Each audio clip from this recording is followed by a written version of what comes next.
सोचो एक ऐसा गैंग था जो घर में घुस के लूटता था लोगों को। उनको लूटने के बाद उनके साथ गैंग रेप करता था। गैंग के मर्द लड़कियों का रेप करते थे और गैंग की लड़कियां मर्दों का रेप करते थे। उनको मारने के बाद ये पूरा गैंग उनकी बॉडी के ऊपर नंगा नाचता था और फिर उनका गला काट के उनका ब्लड सूंघता था। और जब वो सांस लेते थे, मरने के बाद सांस लेने की कोशिश करती है जब बॉडी, वो सुनकर इन्हें अच्छा लगता था।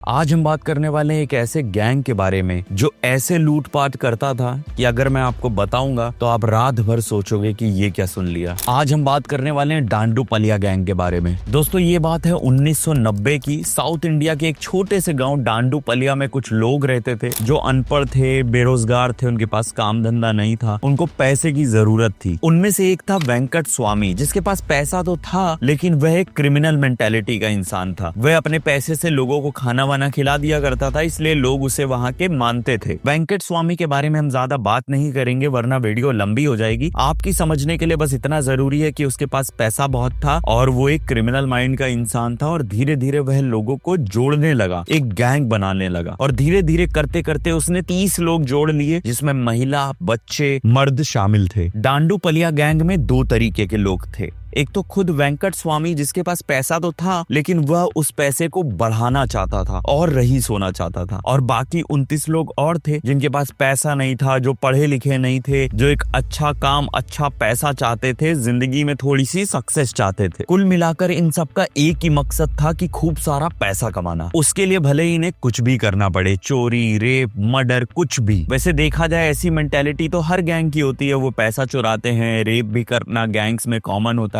लेकिन ये अभी तक का सबसे डरावना गैंग था। इस गैंग का हर एक मेंबर इतना हैवान था जो सुनकर आपके रोंगटे खड़े हो जाएंगे। दोस्तों डांडूपलिया गैंग पूरी प्लानिंग के साथ काम करता था। सबसे पहले ये लोग घर चुनते थे जहां पर कोई अकेला हो या फिर बूढ़े लोग ज्यादा हो या तो महिलाएं ज्यादा हो या तो बच्चे ज्यादा हो, जिससे ये उनसे जीत सके फिजिकली और उस घर को लूट सके। जब ये घर चुन लेते थे उसके बाद ये घर को ऑब्जर्व करते थे। थोड़े दिन उस घर पर नजर रखते थे कि कौन कब आ रहा है, कौन कब जा रहा है, इस घर में कितने लोग रह रहे हैं, मैक्स टू मैक्स किस टाइम पे कितने लोग अवेलेबल रहते हैं। ये सारी चीजों पे वो नजर रखते थे। फिर सही समय देख के रात में वे चुपचाप हमला करते थे। सबसे पहले गैंग की महिलाएं कुछ लेने के बहाने या कुछ बात करने के बहाने डोर पे नॉक करती थी और जैसे ही घर के मेंबर डोर खोलते थे उन्हें लगता था महिलाएं हैं, सब कुछ ठीक है, और थोड़ी बहुत बातचीत होती थी। इतने में ही गैंग के मेंबर्स आ जाते थे और वो गेट पे हमला कर देते थे। घर में घुसते ही ये लोगों को इतना डरा देते थे कि घर के सदस्य हिल भी ना पाए। इनके पास हथियार होते थे,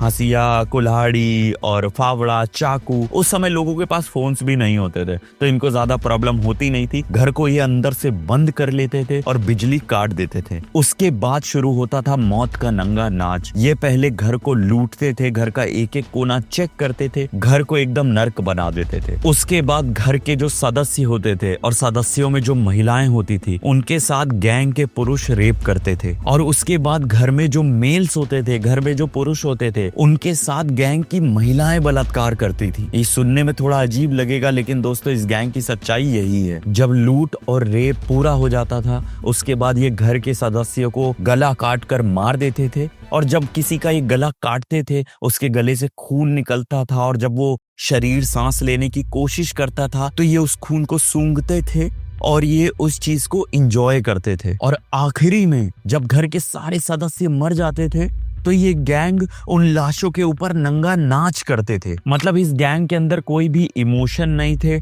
इसमें लोगों को ऐसी ट्रेनिंग दी गई थी कि इंसान को इंसान ना समझा जाए, जानवर समझा जाए, जानवर से बुरी तरह ट्रीट किया जाए। इनका बस एक ही मकसद था कि अपने शरीर की हवस पूरी करना और वहां का पैसा लूटना और वहां से निकल जाना। आप सोच रहे होंगे कि बस पैसा लूटना मकसद है तो ये डांस और ये सब चीजें, डांस करके ये अपनी विक्ट्री सेलिब्रेट करते थे कि हमने एक घर सक्सेसफुली लूट लिया। 1996 और 2001 के बीच इस गैंग ने 80 से ज्यादा मर्डर किए और लोगों के साथ बलात्कार किए। ये साउथ इंडिया के 3 स्टेट्स में एक्टिव थे, कर्नाटका, तेलंगाना और आंध्र प्रदेश। दोस्तों पुलिस भी हैरान थी, ये लोग पकड़े नहीं जा रहे थे क्योंकि ये लोग इतनी चालाकी से लूट करते थे और अपनी आइडेंटिटी चेंज करते रहते थे। कई बार तो ऐसा हुआ कि पुलिस ने कई लोगों को पकड़ा भी, लेकिन इनका बैकग्राउंड कुछ होता ही नहीं था। इनकी मल्टीपल आइडेंटिटीज होती थी जिससे इनके खिलाफ कोई भी सबूत नहीं मिल पाते थे। तो कई बार कई मेंबर्स इस गैंग के छूट भी जाते थे और ये सिलसिला ऐसे ही चलता जा रहा था। दोस्तों इतने सारे केसेस आ रहे थे उस समय ऐसे कि एक सीनियर ऑफिसर ने तो ये तक कह दिया था कि मेरे 30 साल के करियर में मैंने ऐसे खतरनाक लोग नहीं देखे। मतलब पुलिस तक इनसे डरने लगी थी, ये ऐसी हैवानियत करते थे लोगों के साथ। फाइनली 2001 में पुलिस ने कुछ गैंग मेंबर्स को अरेस्ट किया। उसके बाद जब पुलिस ने जांच पड़ताल करी तो उन गैंग मेंबर्स ने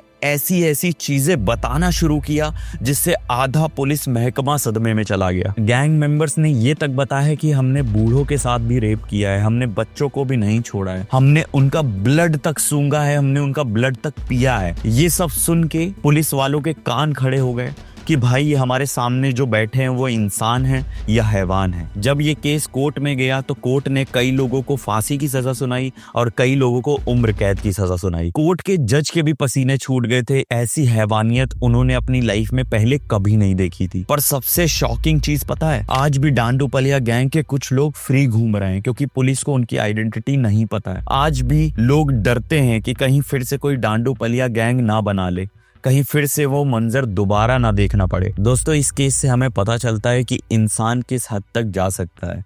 ये एक ऐसा केस है जो सामने आया है। लोग कहते हैं कि इंसान नहीं हैवान हो तुम, लेकिन इन इंसानों को आप क्या कहोगे जो डांडूपलिया गैंग में थे?